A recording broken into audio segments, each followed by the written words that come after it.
diddle-dee-dee, an actor's life for me. Well, look who it is. Welcome to my living room, my front room, my studio. Let's adjust this mic. I got some complaints last time that I wasn't audible enough.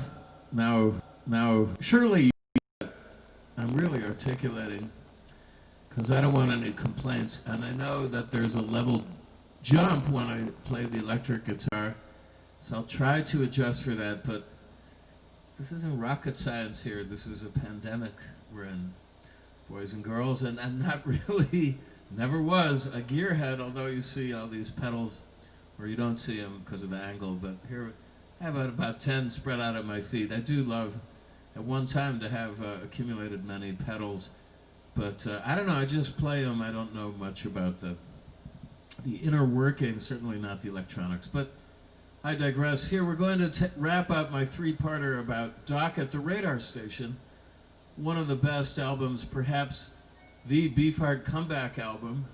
I gave a lot of the backstory concerning the run-up to this this delightful effusion that came out in, they say August 1980, but I'm sure product didn't hit the racks until September.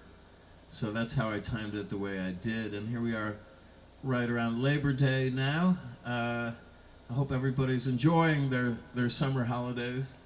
So what's in a name? You know, Shakespeare said, Doc at the Radar Station. Now, could that have been a pun on, let's say, a 2001 imagistic kind of Doc at the Radar Station? You know, that sequence in Kubrick's 2001 where they do this incredible slow-mo delayed soft landing onto the moon or into a crater that opens up on the moon. No, it could be that, but actually think of Doc, because of the spelling especially, as a crusty old character out of the Old West, a Doc Holliday, let's say, or maybe an old Sawbones. Don references Western imagery a lot on Trout Mask Replica, and he did hail from the southwestern United States, at least grew up in the Mojave Desert, primarily outside Lancaster, California. No, I think Doc actually was Don's best friend, Bruce Ulch, who died very tragically a year or so into the release of this album. But he was his running buddy in Lancaster, and there weren't many of these guys around. Don was very much a loner. When I would visit him in Lancaster, I'd be actually shocked a little bit at the milieu in which he was living in, because, well, you know, I mean, that trailer in the desert, as romantic an image as it may sound, was a trailer in a trailer park in an OAP kind of a situation that he inherited from his mother. In other words, it was stationary and it had all mod cons, all the amenities. It was hooked up to hot and cold running water and plumbing and all those good things, TV antennas. You know. So Doc, Bruce Ulch, was Don's best friend in Lancaster, as I recall, and they spent a lot of time together. And Bruce's main job was he was a radar air traffic controller who guided planes into LAX, right, off a base in the desert. And so hence Doc at the Radar Station. You know, this was kindly old Doc who was, you know, let's all get well kind of Doc. And anyway, he died, as I said. I think he was racing his car at an inordinate speed of over 100 miles in the desert and flipped out and was instantly killed, and his passenger also suffered injuries, but she was okay. So that was one of many tragedies that dotted the saga of Captain Beefheart, but anyway, it's a great album. The puzzlement of the lyrics, I hope I cleared up a little bit for you without spilling too many of the beans or getting into the nitty-gritty, shall we say. So I want to back up a little bit and play some music first, going back to what for me is a fantastic album, although many people found it a bit of a letdown after Lick My Decals Off Baby And I refer you to the incredible album, The Spotlight Kids. So let me strap on the old guitar here.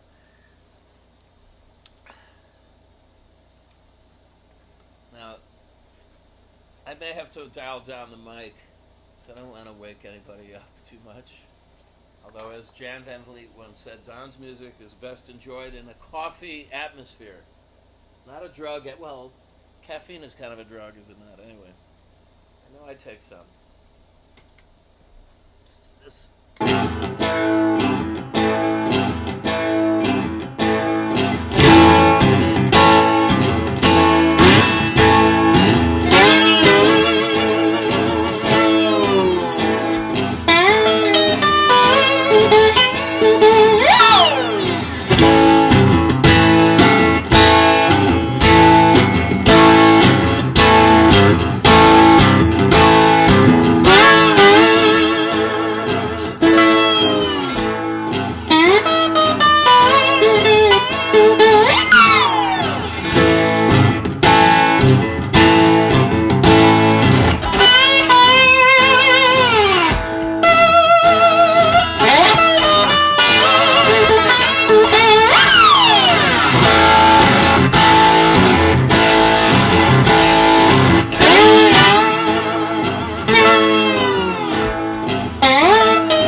medley of Click Clack, great tune, one of my favorites, in the Beefheart canon, Click Clack and Ice Cream for Crow, the title song of the last Beefheart album, of which there is an excellent video available for you.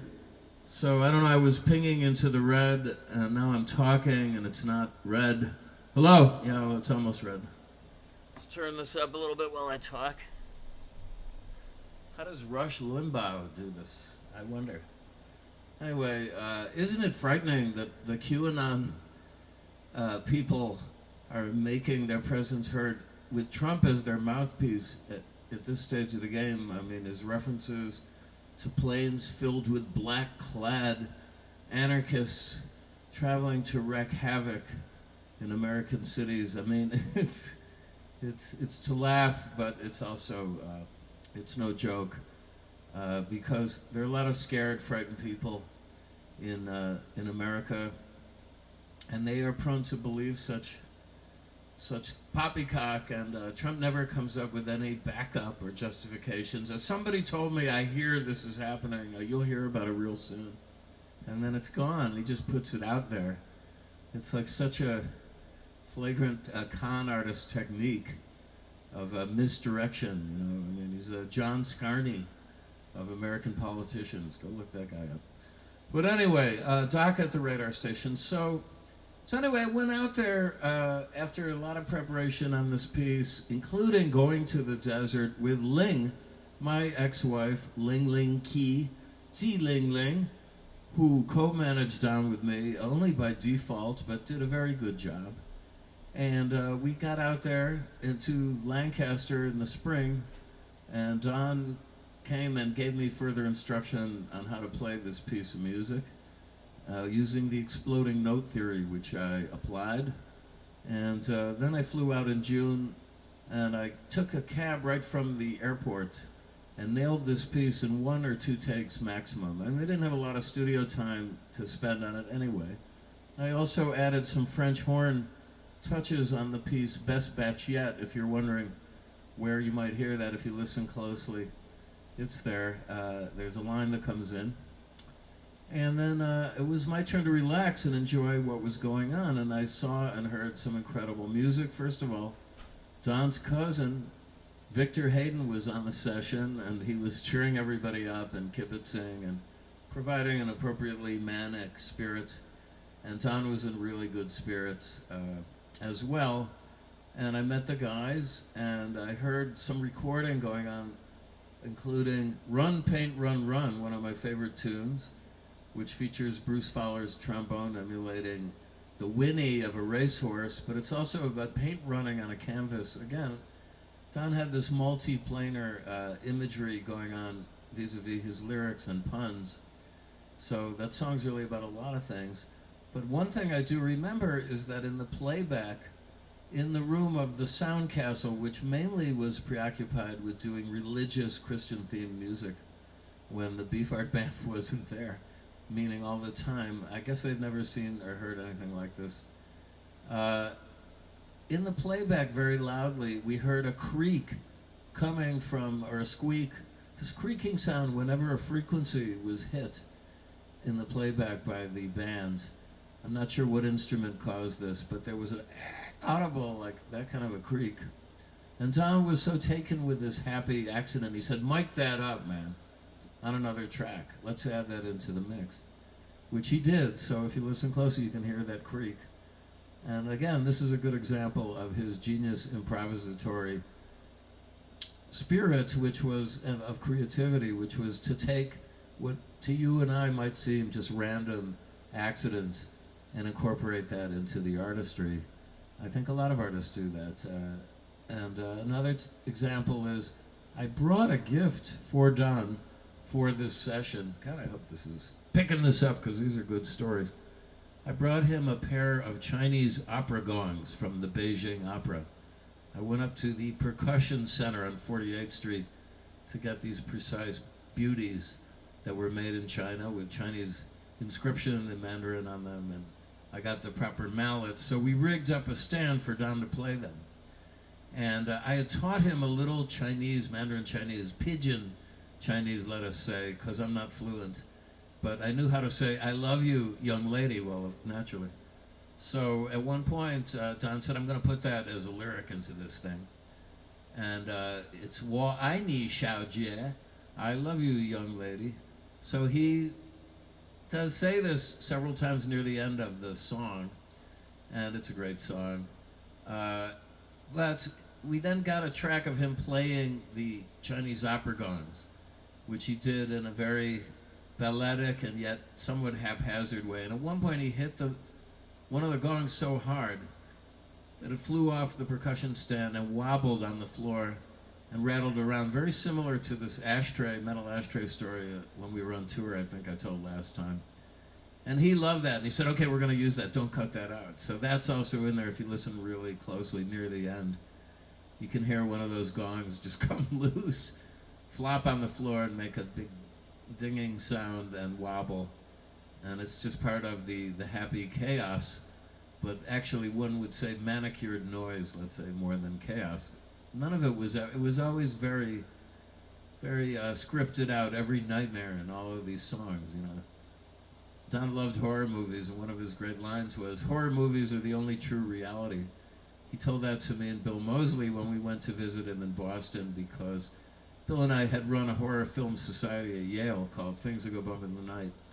So I was taking a Blue Book exam in my senior year in some philosophical course, and one of the questions that was posited that I was asked to answer was, Captain Beefheart maintains that horror films are the only true reality, unquote. Discuss. So I thought that was pretty good. I guess that had been reprinted, that quote, in the Yale Daily News, and an infamous piece about me and Bill, but all right, that's another story. Anyway, like I said, I've been trying to introduce more Beefheart into the culture at large in the world continuously since I started working with the guy. And the most fun was taking it on the road, I can tell you. That was really, it was trying and it was stressful, but it was a lot of fun, and that is where I got the bug to tour as much as I did. I'll say I do, but it's been now 6 months, so as I did, but I hope to resume soon.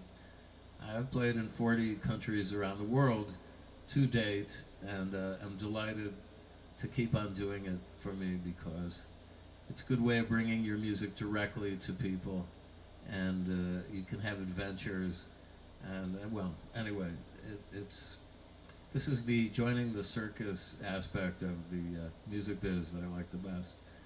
So, well, we were on tour in Holland, and Holland was Don's really home base in a way for Beefheart fans, because his name is Van Vliet, which actually is as common as Smith in Holland. And people for years have been trying to bust Don as a charlatan and say, well, his real name is Don Vliet, which it was when he was born, but that was after his family name had been changed to Americanize it. Kind of like Liechtenstein, which is the name that my grandfather had, was changed to Lucas at Ellis Island, you know. But Don changed it back, actually legally, to Van Vliet. He liked the ring of it. That was the original family name. And there was a painter, according to him, that he discovered who, in the 16th century in Holland, that he might have been a descendant of, that he felt an affinity for. So anyway, we got to Holland, and the madness kind of ramped up and escalated around us because of his Dutch roots. And one of the best stories was we were, after a show that we did in Rotterdam, we went back to the hotel, and I was a big marijuana-holic in those days. Now, I haven't had a puff in a dozen years. I'm not on the wagon, per se. I just don't care for it. I don't really need it or desire it. I'm very happy seeing things as they are, somewhat, as best I can. And I'm not pushing this on anybody, although, you know, had I had to do it all over again, I probably would have ramped a bit of the consumption down, just because it was so expensive, but be that as it may. Je ne regrette rien pas. We were in Don's hotel room, and it was the night that Ronald Reagan was elected president in America. I think it was November 3rd, 1980. So we had this presidential election going on. And I was puffing away, and Don was maybe taking a puff or two, but basically just kibitzing and waxing philosophical and drawing. Suddenly there was a knock on the door, and he said, "Who is it?" And we heard a guy say, "Dutch police. Do you have any drugs in there?" So it was like, oh shit. So I ran in the bathroom and dumped the stash down the toilet, flushed the toilet, and then Don let these guys in. And they looked they were in trench coats. They looked like Inspector Clouseau, Dutch style. But, one of them went to like search the room a little bit and poke around, but obviously they'd given us warning to dispose of it. And Don just said, hey, he deflected the whole situation. He said, "Hey, man, do you know Reagan just won?" Because we've been watching the TV, and even in Dutch, it was obvious Reagan was going to be the winner. And so one of the detectives said, "Oh, shit," like that, in a nice Dutch accent. "It's terrible." So we commiserated on that, and finally they left, shaking their hands. So we bonded on our anathema for Ronald Reagan. Well, as soon as they left, Don turned to me and he said, "Do you realize if we had been busted, what the newspaper would have said tomorrow, man? Ronald Reagan elected and Captain Beefheart busted." That's a true story. Yeah, those were the days. Now, Don was definitely on the Democratic line, one would say. He was a left liberal, radical anarchist. If you really want to know the truth, he had a heavy burden with anybody trying to impose discipline on him. He never had really held jobs for very long. This is a little... I'll skip over this thing, but, he did. He worked in a Kinney shoe store for a moment and then quit to make his first album. And he told this story on David Letterman. He said, I walked out of one shoe store into another because Warner Brothers actually was a Warner's company at the time. Warner Brothers was owned by Kinney Corporation, one of the holding companies of Warner's for a while. I have a lot of these stories, a lot of road stories. There was a guy who came back stage when we played, again, I think this was in Rotterdam, maybe it was earlier in the evening, and he was out of his mind on dope and alcohol. And he said, "I've got to see the captain." There were always these kind of maniacs who would just be tripping on whatever and imposing their trip on us. And we had a really good guy who was our driver, tour manager, a guy named Bob Ward, who was guitarist for Kevin Coyne. And Bob is married then and still is, I hope, to Dagmar Krause, who you may know is a great artist, who played with Henry Cow and did a lot of stuff on her own solo and with Kevin Coyne, another friend. So Bob stood up and said, "You're not going back there, mate. What are you doing?" And the guy jumped him, and they rolled around and tussled, and it was really ugly. But the guy didn't get backstage. But we had to fend off these characters. In Amsterdam, too, when we played at the Paradiso, it was maybe the last night in Holland. It was a beautiful gig. It was packed. I love the Paradiso, too, my favorite venue to play. I've recently posted concert footage and clips from a Beefheart tribute I did there with Nona Hendryx and the Metropole Orchestra, as well as a Jeff Buckley, Gary Lucas music tribute there I did with the Metropole and Dutch singers like Jolene Grunberg. And Code de Clude, who produced both those, took Don and the band to the Van Gogh Museum the next day after the Paradiso. I mean, how many bands do you know that would go to art museums as a group? I mean, we visited the Manchester City Art Gallery to see Wyndham Lewis's exhibition in 1980, also on that tour.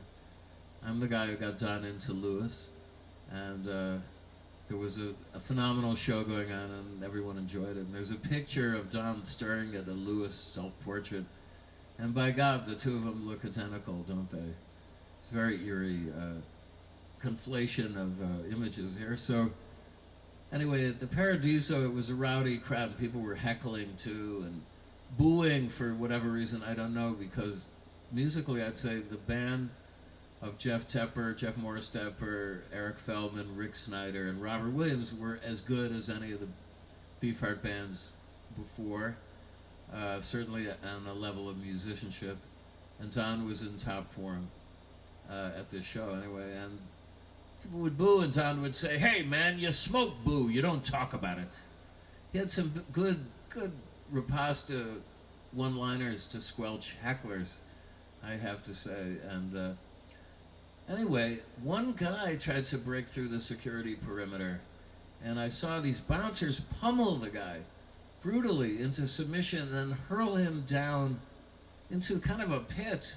The stage was built up at the show, this I'll never forget, and there was sort of a little 10-foot drop into an abyss.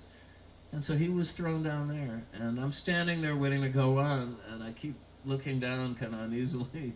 And the guy was obviously wrecked, you know, and out of it, and pissed drunk. And he woke up, and he started to climb up the side, and then the bouncers came back, and they punched him back down. Yeah, those are the days. It was rock and roll madness. I hate violence, but I've seen a lot of it up close, and that was one gig that I got a taste of it. Not one that I enjoyed, but I hope that guy's okay all these years later. And, well, I'm almost out of time. I want to thank my good friend Mitch Myers, who lives in Chicago, who's a writer, very delightful essayist. He was on NPR for a while doing fables, and he is a big shot at the Shel Silverstein estate. He does reissues of a lot of Shel's great work, who, again, Hal Wilner now was just written up for his new album, posthumous album, tribute to the genius of Mark Bolan, and it's in Variety. Check it out, a really good article by my friend Roy Trakin, who was over here back in the day when I would do listening sessions for Doc at the radar station. And anyway, Mitch did a show based on Shel Silverstein's songs, like A Boy Named Sue. You may know that's one of the most famous ones. Also, Dr. Hook's The Cover of the Rolling Stone. There's several, and I was part of that show. Lou Reed was in that show, but Hal produced this in Central Park. But Hal is gone now, and really miss this guy. But I want to hear this album because it sounds great. You got some excellent artists such as Nick Cave, my old friend and collaborator on it, and some other folks. So I have to pick that up. And check out Mitch Myers' writing. He's been writing regularly for Magnet, and he has a book out that was also really entertaining some years ago. So what can I say? Do we have time for one? Okay, I'll do a little bit now that I'm in this key of a Trout Mask song called Sugar and Spikes.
this? Everything nice and crazy? That's what Little Worlds of, lady. So nice to play for you today. I want to celebrate 40th anniversary of Doc at the radar station. Okay, here's a German pressing I dug out where you can see the cover in a pristine kind of way without the marketing stuff affixed to the front of it. And what a beautiful painting. Partially obliterated by time, but he would say there were no accidents, and it's part of the show.